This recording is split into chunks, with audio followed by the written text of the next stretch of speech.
Hola, soy el doctor Anselmo Flores Andrade y sean bienvenidos al programa Conversaciones con Perspectiva. En la emisión de hoy conversaremos en torno al libro República Plebeya, una guía práctica para constituir el poder popular de la doctora Camila Vergara, a quien tenemos como invitada. Y antes de darle la palabra, permítanme decirles que es doctora en teoría política con especialización en Derecho Constitucional por la Universidad de Columbia en Estados Unidos. La doctora Camila Vergara escribe sobre la relación entre la desigualdad y el derecho y las posibles soluciones institucionales a la corrupción sistémica. Es editora de teoría, revista de teoría social y política, así como editora asociada de sociología crítica. Sus trabajos sobre teoría constitucional, republicanismo, corrupción y populismo han sido publicados en importantes revistas internacionales. Es una activista que asesora y colaboradora con organizaciones de base sobre derechos, democracia deliberativa y formas comunitarias de gobernanza. La doctora Camila Valle es coeditora del libro Maquiavelo sobre la libertad y el conflicto del 2017 y es autora del libro Corrupción Sistémica, Ideas Constitucionales para una República Antioligárquica del 2020 y del libro que hoy nos convoca, República Plebeya, Guía para Constituir el Poder Popular. Camila, muchas gracias por haber aceptado la invitación para estar con nosotros. Muchas gracias por revisar mi trabajo y dar una plataforma para su conocimiento. Gracias. Mm, Pues al contrario, gracias, Camila. Y sin mayor preámbulo, vamos a iniciar. Eh, Camila, quiero iniciar este diálogo retomando una afirmación que haces en tu valioso libro. Eh, en él afirmas que la mayoría de las democracias actuales son regímenes de facto oligárquicos. ¿Podrías compartir con nosotros cuáles son tus razones para afirmar lo anterior? Te escuchamos. Muchas gracias. Sí, primero, bueno, tiene varias aristas la forma de aproximarse a la democracia hoy día. O sea, si nosotros vamos a lo que significa democracia, es el poder del pueblo, el poder popular, y eso es algo que se interpreta de diferentes maneras, tiene una expresión distinta. En las democracias representativas, con repúblicas representativas, eh, la representación hace como de canaliza este poder popular, es por proxy, ¿no es cierto? Entonces nosotros tenemos una asociación entre votar por otros y la democracia, pero olvidamos que la democracia es el poder del pueblo. Y también se ha traducido la democracia como el poder de las mayorías, ¿no es cierto?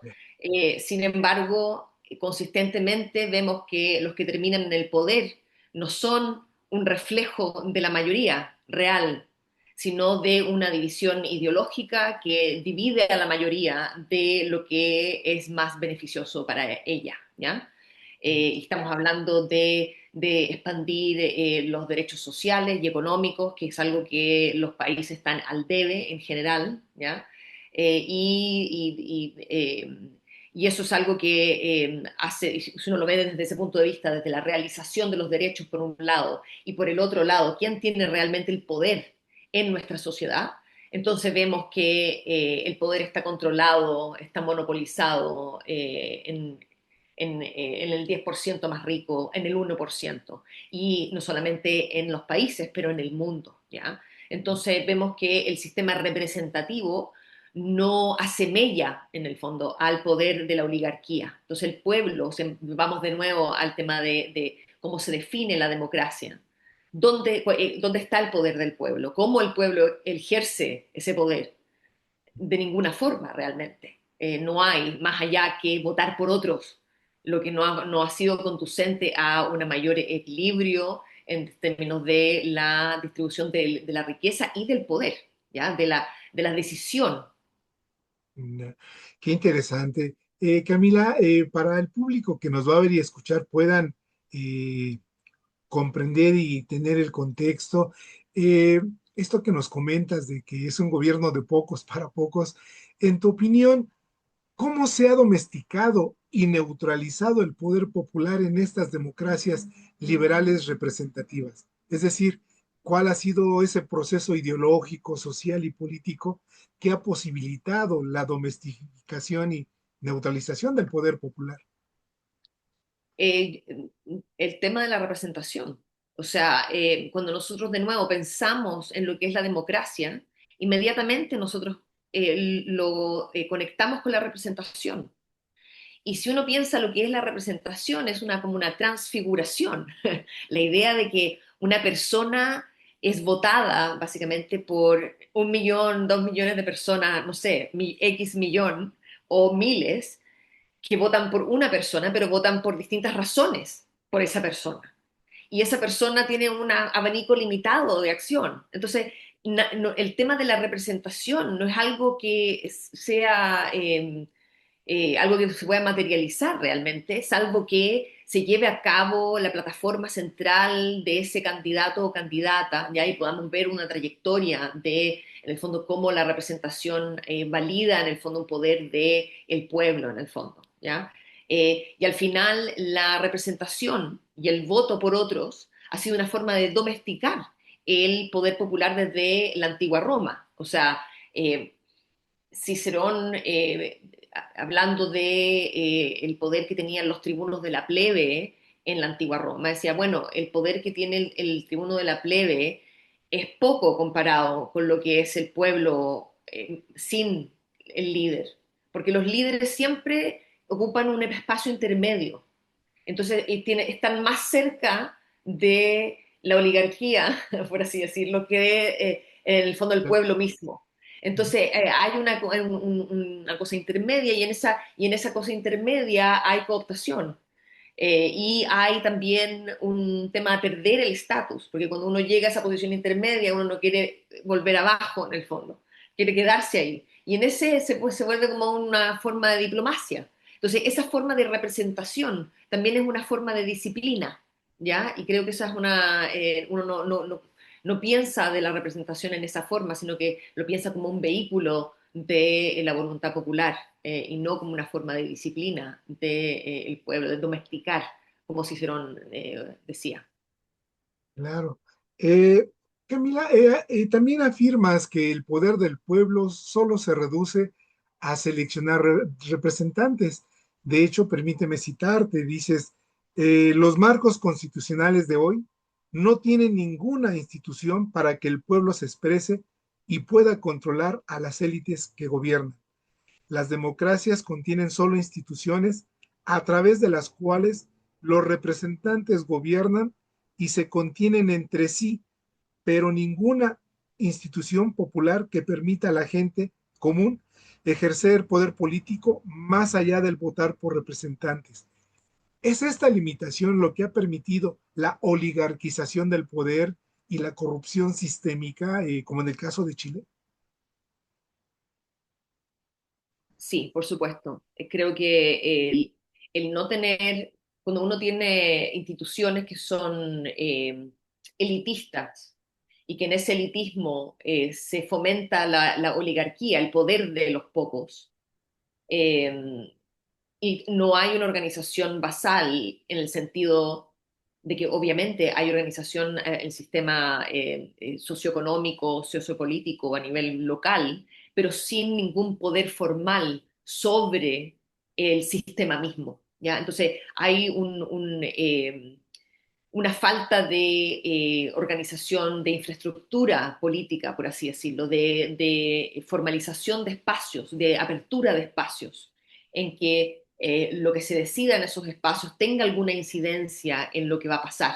Uno pueda ejercer sus derechos políticos en una asamblea en el barrio, que no implique un mayor costo y que ojalá haya subsidio para ello porque también uno necesita apoyo para esa asamblea en términos de conocimiento, de acceder a regulaciones, porque uno tiene que conocer la realidad en el fondo para poder juzgar la realidad.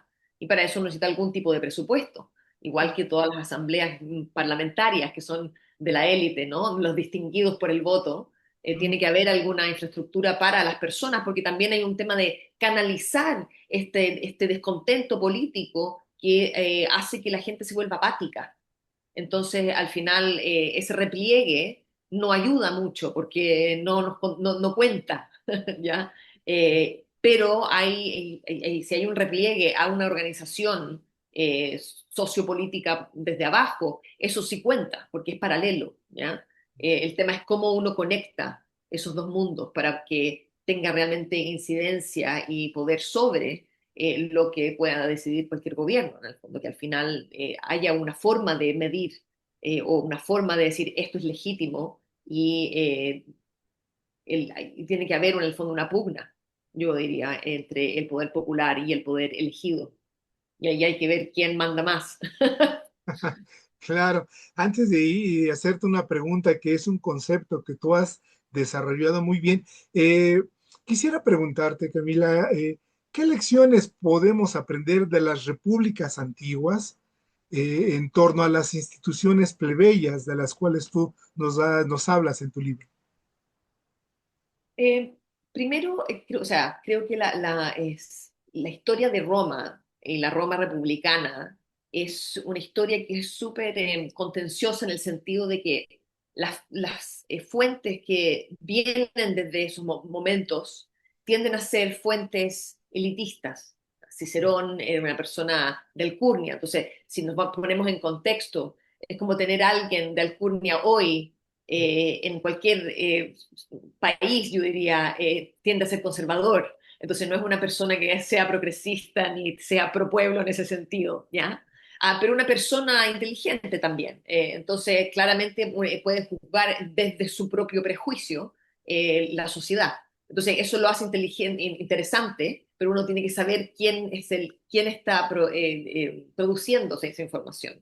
Entonces, claro, para él los tribunos eran una forma de domesticar el poder popular. Sin embargo, si uno ve cómo operaban los tribunos, en el fondo el tribunato era colegiado, no era solamente un tribuno, eran 10, eran 12. Entonces, en el fondo, hay una mayoría en el fondo, tiene que haber unanimidad en un sentido de los tribunos. Y al final hay un problema con las reglas, ¿ya? Porque obviamente cuando uno tiene este tipo de reglas que uno necesita unanimidad o supermayorías o algo así, hace que los pocos intervengan y con dos votos ya hacen que no pase, bloquean. Entonces, eso es algo que uno lo ve en las fuentes y cómo reacciona el sistema, y eso es algo que está pasando hoy también.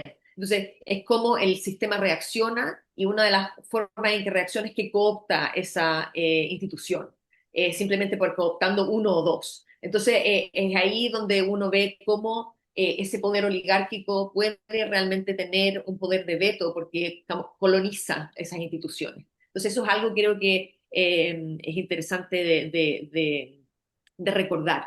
El tema de las leyes suntuarias y antioligárquicas, eso es algo que se veía como necesario y que el censor era el que no solamente venía a censar a las personas en términos de sus propiedades y personas, pero también básicamente hacer que estas leyes suntuarias, eh, se, se, eh, se respetaran en el fondo. Había ahí un tema de imponer y de poner la autoridad al frente del tema del dinero y la política en Roma, que era mucho más fluido que hoy. Y también debiera ser, porque es fluido. Entonces, eso es algo que nosotros debiéramos también aprender desde eso. En relación a este poder oligárquico del que nos hablas, Camila, podríamos decir que esta experiencia constitucional de Chile es un ejemplo de ello. Si me equivoco, corrígeme, porque es a veces a los que estamos un poco lejos de esa situación, me cuesta trabajo entender que casi el 80% de los ciudadanos demandaban una nueva constitución y elaboraron una constitución muy avanzada en el mundo y terminó pues siendo rechazada por esa misma mayoría que quería. ¿Es ese poder oligárquico que cooptó todo esto?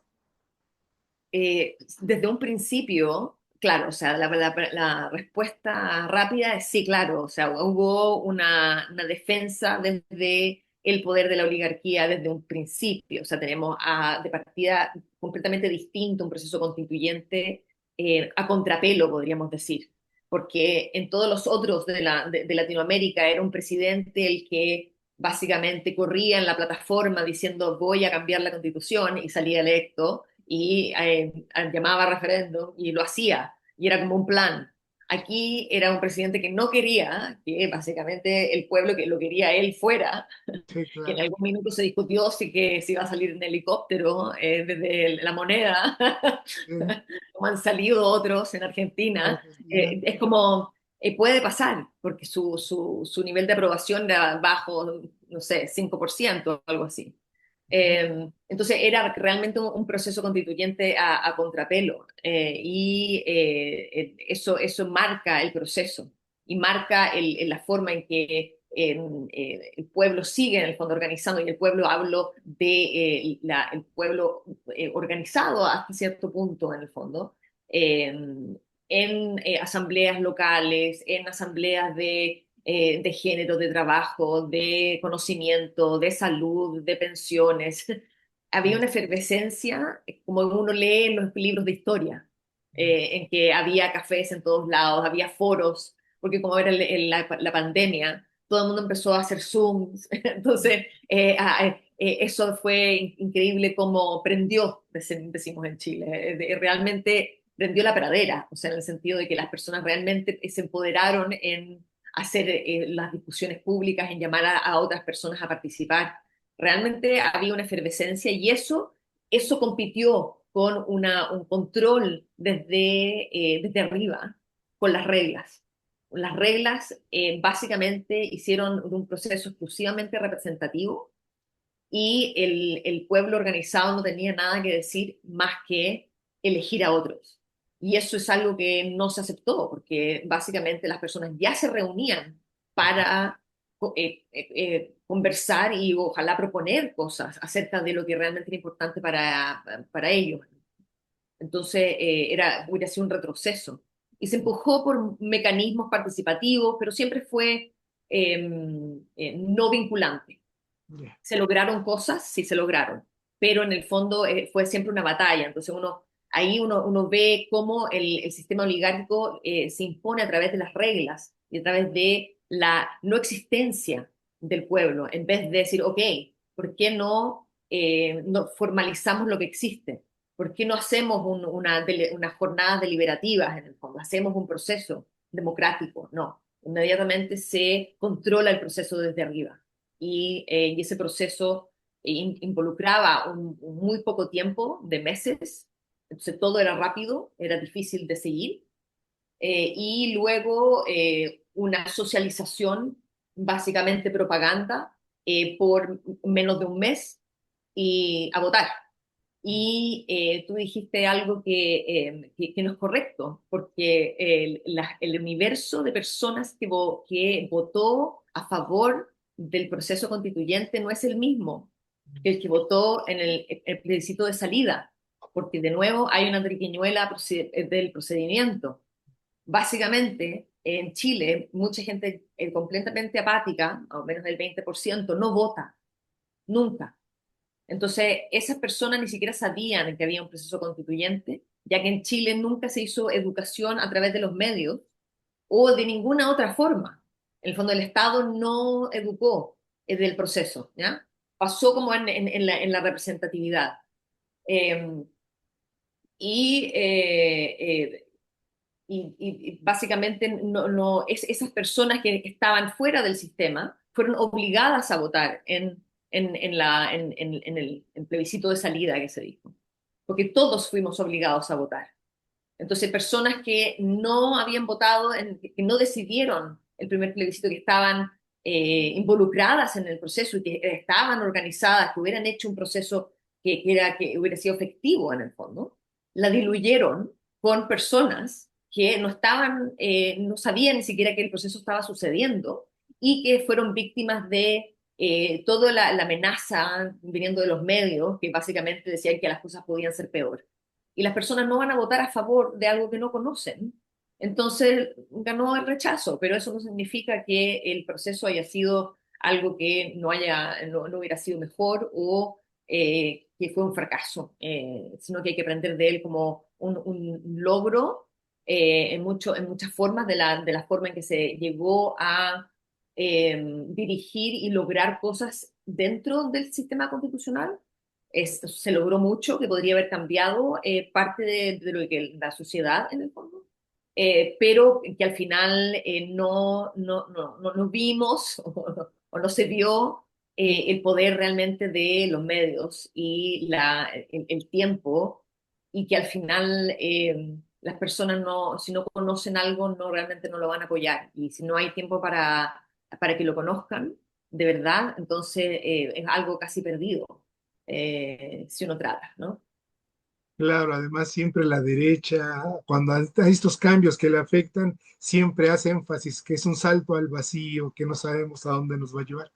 Me hiciste recordar con lo que comentabas una frase de Adolfo Suárez en el 76 cuando propuso su reforma política. Dijo, señores, hay que elevar a la Constitución lo que ya es cotidiano en las calles, con lo que nos comentaste. Pero bueno, Camila, en tu libro también comentas que otro de los problemas sistémicos, además de esta oligarquización del poder, es la corrupción. Eh, ¿Podrías ayudarnos a entender esta distinción desde mi punto de vista muy importante que tú haces, que no es un problema de manzanas, sino que es un problema, permíteme citarte, creo correctamente, sino del árbol? Si unas peras constantemente están podridas o manzanas, pues no es un problema de personas, sino del árbol. ¿Podrías ayudarnos a comprender esta idea que tú manejas en tu libro? Sí, gracias. Eh, el tema de la corrupción en general, como nosotros entendemos, y esto viene desde básicamente el siglo XVIII, el tema del individualismo viene a como modelar como nosotros pensamos, y es basado en el individuo. Y esta idea de que es todo individual hace que la corrupción política solamente se pueda hacer vista como algo individual, como una persona que hace algo malo y tiene que ir a la cárcel porque es corrupto, ¿ya? Claro, y es un beneficio privado en el fondo, ejerciendo un rol público. Pero esa definición es una definición muy acotada, porque básicamente tampoco persigue a el que está haciendo ese pago de la forma, sino que persigue más a la parte del Estado para mantener esa parte de... eh, pero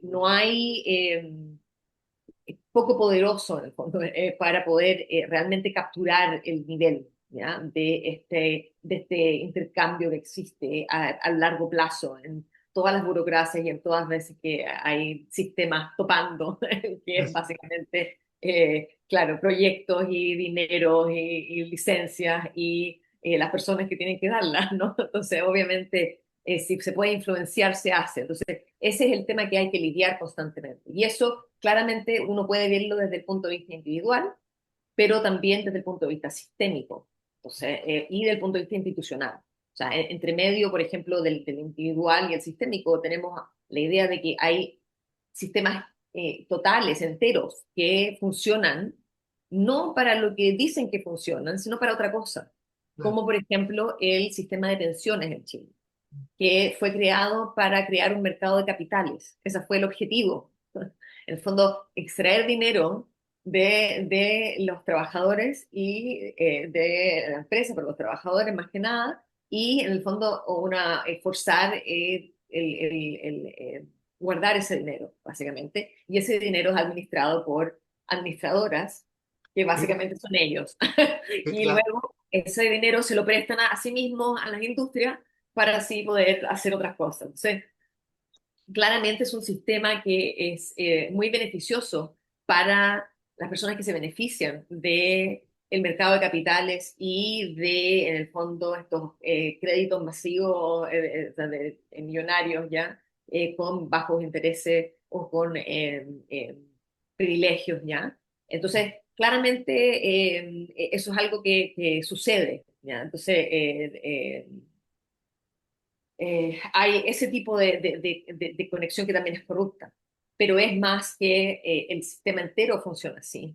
De nuevo, como el tema pensiones o el sistema de salud en Estados Unidos, y también otro ejemplo de corrupción institucional, que básicamente es un sistema de aseguradoras para hacer dinero a las aseguradoras, no para beneficiar la salud de las personas, en el fondo. Las personas están completamente en la bancarrota por deuda de salud. Entonces, claramente el sistema no funciona.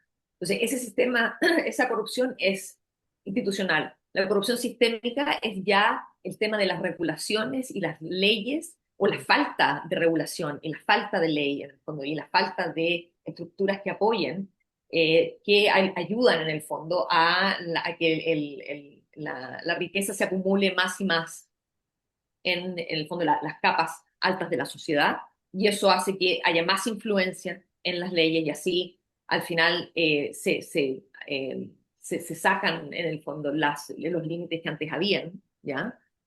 O se hacen leyes que son básicamente para ayudar a las empresas, o por ejemplo tenemos en Estados Unidos que el propio presidente va y hace negocios a través de Boeing y Ya, básicamente hacer negocios con otros países, poniendo Boeing como parte del negocio. Y eso es algo que claramente uno no puede andar promoviendo una empresa, no porque sea una empresa norteamericana, significa que el Estado debiera estar en el fondo promoviéndote en una cosa pública. Entonces, claramente hay este tipo como de entendimiento que no es solamente sistémico, también individual al mismo tiempo, ¿ya? O sea, hay leyes y política pública que promueve, ¿ya? La mayor oligarquización del poder. Y al final es mucho más difícil responder. Entonces, a más aguda esa situación, más aguda va a ser la situación también abajo.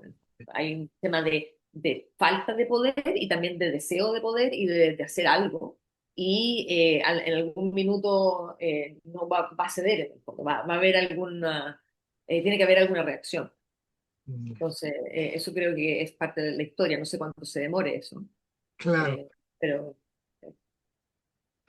Camila, y antes de formularte la última pregunta, hablando de estos dos problemas sistémicos que ya brevemente nos has comentado, ¿de qué manera ese poder plebeyo del que hablas en tu libro podría contener o resolver esos dos problemas sistémicos? mira, por un lado creo que hoy día no tenemos ninguna forma de deshacernos de los políticos corruptos. O sea, corrupción individual es bastante malo la performance, ¿ya? De todas las instituciones, eso diría yo. Entonces, partamos de la base de que las cosas no funcionan. Hay mucho corrupto en el poder y todo el mundo lo sabe. Entonces, claramente, institucionalmente, estamos a la falta, ¿ya? O sea, necesitamos crear algo que pueda realmente canalizar las denuncias de corrupción sin algo que vaya a hacerte mal a ti en el fondo, con todos los procedimientos correspondientes en el fondo, y que luego se haga una determinación y que se llegue quizás a un voto en contra, en el fondo, y llamar eh, a una recall, a estas elecciones en el fondo para ver si sigue o no en el mandato. Y claro, y eso es una forma de resolver el conflicto, ¿ya? O sea, si sigue, sigue, si hay un mandato, quizás hay una cosa que uno tiene que dar la oportunidad de que las personas se equivocan, de que también puede haber una manipulación. Entonces, siempre tiene que haber alguna forma de bypassear eso. Ok. Eh, y tiene que haber, obviamente, cuando las personas tienen una comunidad organizada, eh, las personas recurren a esa comunidad cuando hay problemas. Y obviamente las personas conversan y cruzan información. Y eso es lo más peligroso para el poder, que la gente cruza la información y se dé cuenta. cuáles son los problemas reales, que son individuales, o los que son compartidos, porque todo el mundo tiene el mismo problema, entonces no es un problema individual. Entonces, eso inmediatamente te empodera, porque no es tu problema solamente, pero es un problema que uno puede colectivamente empujar, y eso ya te da mucho, mucho más poder que individualmente. Entonces, hay un tema de la corrupción, de cómo uno va en contra de la corrupción, pero también cómo uno empodera a las personas para ir en contra de esa corrupción de una manera mucho más conectada, en el fondo, con el poder de la democracia. ¿Ya? Entonces, no es solamente legal, la corrupción es una forma eh, en el fondo, de ser de algo que se va convirtiendo en algo podrido, en el fondo, desde dentro, y que va envejeciendo de distintas formas, ¿no? Y algunas formas, y todas son básicamente corruptas en el sentido de que va hacia la degradación en alguna forma. Entonces uno tiene que entender ese sistema, como ese sistema tiene que partir de ese análisis. Creo. Y finalmente, Camila, en este contexto y situación actual, de corrupción sistémica y de un incremento de esa oligarquización. Eh, ¿En tu opinión es necesario y sobre todo posible un nuevo pacto social? ¿Y qué valores o principios se estructurarían ese pacto si es posible? Yo creo que hay muchas cosas que se han puesto en las constituciones que no han sido materializadas Okay. y que básicamente suena muy bien, pero no llega realmente a ningún lado hasta que hay una confrontación. Y eso no puede ser porque la idea del pacto social es que uno está protegido. Esa debería ser la base, ¿no es cierto? Pero si todo el mundo tiene el mismo problema de vulneración de la base, entonces aquí de nuevo no es algo que es individual, ¿ya? Entonces, creo que hay mínimos que el Estado tiene que promover para que todos tengamos un grado de libertad mínimo, y tiene que haber un momento de creatividad, en el fondo. Eso creo que hay un tema de algo que ningún poder jerárquico te puede dar. Creo que el pueblo tiene que empoderarse en el proceso de cambio, y que en el fondo no es algo que se otorgue, no es algo que en el fondo se merezca, sino que es algo que viene, en el fondo, que uno puede lograr. Y creo que Chile, la lesión de Chile, en el fondo, es como realmente ver cómo un pueblo que fue oprimido durante la dictadura, de que en los niveles de política en Chile realmente cercanos a cero, o sea, muy poca gente realmente participaba. eh, Liberaron el voto una vez cuando ya la mayoría de las personas que no estaban registradas eran mayoría fuera, y, o sea, la mayor cantidad de personas estaban no registradas en el sistema. Entonces, ahí es cuando dijeron, ok, todo el mundo puede votar cuando quiera, no hay registro un poco, como para camuflar o para incentivar. Y no cambió nada, ¿ya? Pero en el fondo es como hay una cosa estructural de un rechazo a ese tipo de sistema. Y creo que uno tiene que no tratar de jugarse con ese sistema, sino que realmente empoderar desde dentro. ¿Y qué significa eso? Entonces creo que esa es la forma de pensar, qué es lo que se viene, y creo para cualquier sociedad que quiera cambiar. ¿Cuál es ese proceso que realmente empodera al pueblo a ser un pueblo racional también, solidario, entendiendo la naturaleza, no simplemente pidiendo cosas, ¿ven? Porque es como uno tiene que ver las limitaciones del mundo, y también las limitaciones de lo que uno puede o debiera, como todas estas preguntas profundas en el fondo. Y creo que las personas pueden tener discusiones profundas colectivamente, yo lo he visto, y en distintas formas, y no tiene por qué producir nada, pero esas jornadas deliberativas inmediatamente nos hacen a todos un pueblo mucho más de conocimiento. O sea, a todo el mundo por igual le pasa algo cuando funciona, cuando se esfuerza colectivamente a hacer este ejercicio en el fondo, hacerse esa pregunta y decir, ¿qué es lo que yo pienso? Y luego ver cómo las otras personas piensan. Es realmente maravilloso. Entonces, estar expuesto a esa forma de democracia, en el sentido de cómo hay un control del poder, en el fondo se ejerce el poder, ¿no es cierto? Eso es como lo que tiene que reaprenderse de una manera que es respetuosa de lo que ya existe y no como algo como del occidente o fuerino que viene a imponerse, sino que cuál es la forma de democracia de cada lugar y luego ver cómo cuaja con algo quizás más grande y ver cómo se interconecta. Entonces, es como, creo que esa es la forma en que uno puede ir en contra de la corrupción y empoderar al mismo tiempo. Pues qué interesante reflexión nos has compartido, Camila, y a mí solo me resta decir, fue un placer haber conversado con la doctora Camila Vergara una vez más. Yo recomiendo ampliamente su libro, La República Plebeya, Guía Práctica para Constituir el Poder Popular. Un trabajo muy bien escrito, de lectura ágil y con ideas sugerentes y sobre todo argumentos plausibles. Además, contiene un marco jurídico y una guía paso a paso para constituir jurídicamente cabildos comunales con base en la experiencia de Chile. Muy recomendable su lectura. Camila, no sé si quieras agregar, añadir algo más. Sí, bueno, ese libro fue una intervención política, de hecho.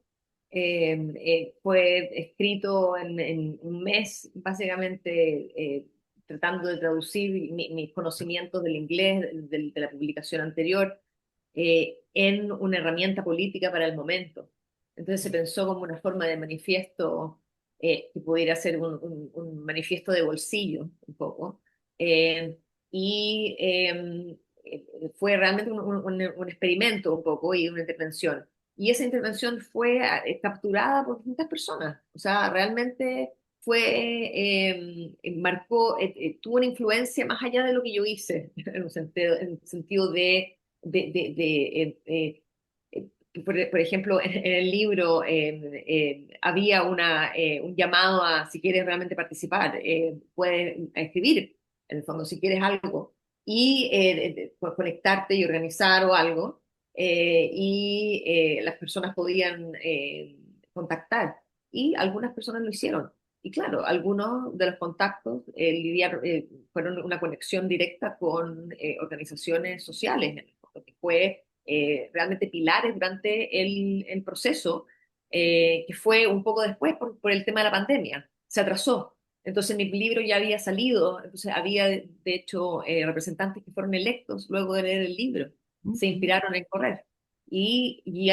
Una persona que me contactó y yo estuve en contacto, y otra persona que llegó a ser el vicepresidente de la convención, y que él lo leyó eh, su cuenta, en el fondo, yo no sabía, y él es bien de provincia, entonces él quería realmente empoderar lo local, y realmente le marcó la idea de la democracia local y cómo realmente hacerla desde abajo.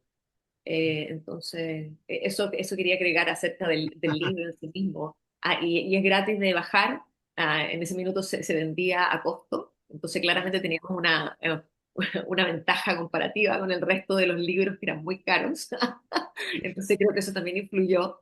Yo lo tengo en PDF, sí, sí, pues en verdad al público que nos va a ir a escuchar lo recomiendo ampliamente y lo pueden también ustedes bajar en PDF y en verdad su lectura es muy recomendable para su deliberación en los centros académicos y por supuesto, una vez más, gracias Camila por haber estado con nosotros y hasta la próxima emisión. Gracias.